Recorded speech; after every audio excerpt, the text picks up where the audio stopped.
Hello everyone and good evening.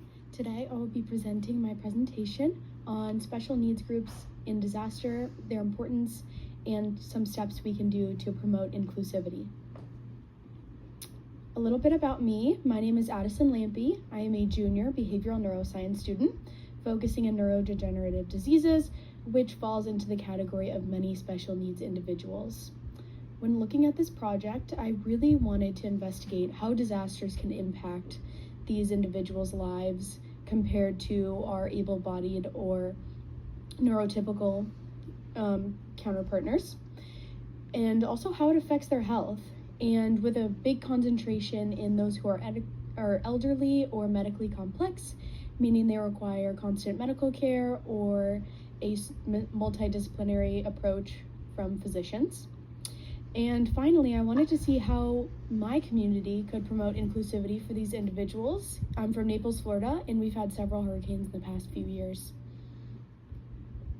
So first, I'll start off by explaining kind of what special needs groups are and what kind of people we have.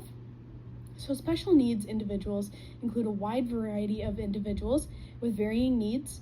This can include physical, cognitive, elderly, or individuals with chronic illness or pain, or individuals who have language barriers and processing disorders. So this could be your hard of hearing, you're legally blind, and your individuals who are non-native English speakers.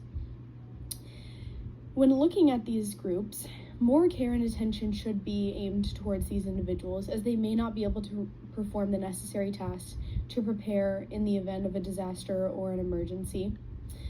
Systems and practices for disasters and planning do not account for special needs groups and their needs, and planning without their ideals in mind can cause further issues and confusion when the disaster does arise.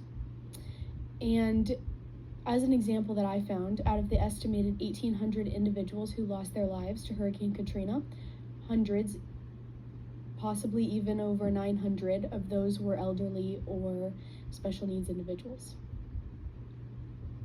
So why is inclusion important?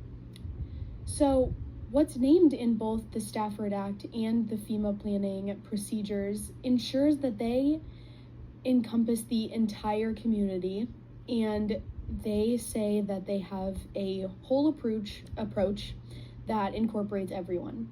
And while I looked over these procedures, I would disagree and say that the needs of special needs individuals are often overlooked, and it does not account for several factors like accessibility or translation, or ensuring that they have someone helping them through this process, which can lead to stress, injury, and confusion, and this can ultimately result in higher fatalities. And everyone deserves to be looked after in a disaster, not just our able-bodied individuals, and everyone should have a fair chance to protect their livelihood and their personal property. So specific challenges that can be faced are non-English speaking individuals could miss warnings. Limited mobility people may not be able to evacuate, especially if they're in wheelchairs.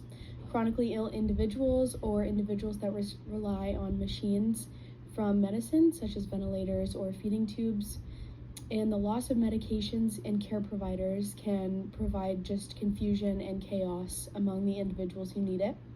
And it was found through my research that we have the most issues with tornadoes and flooding, as we're not able to prepare for those. So some possible solutions that I found involved, can we involve the elderly in these decisions? What would they benefit the most from? We can use interpreters and closed captioning and translators for giving timely messages when these disasters do strike.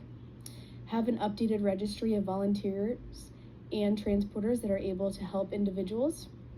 And have specific shelters that are equipped with medically complex individuals.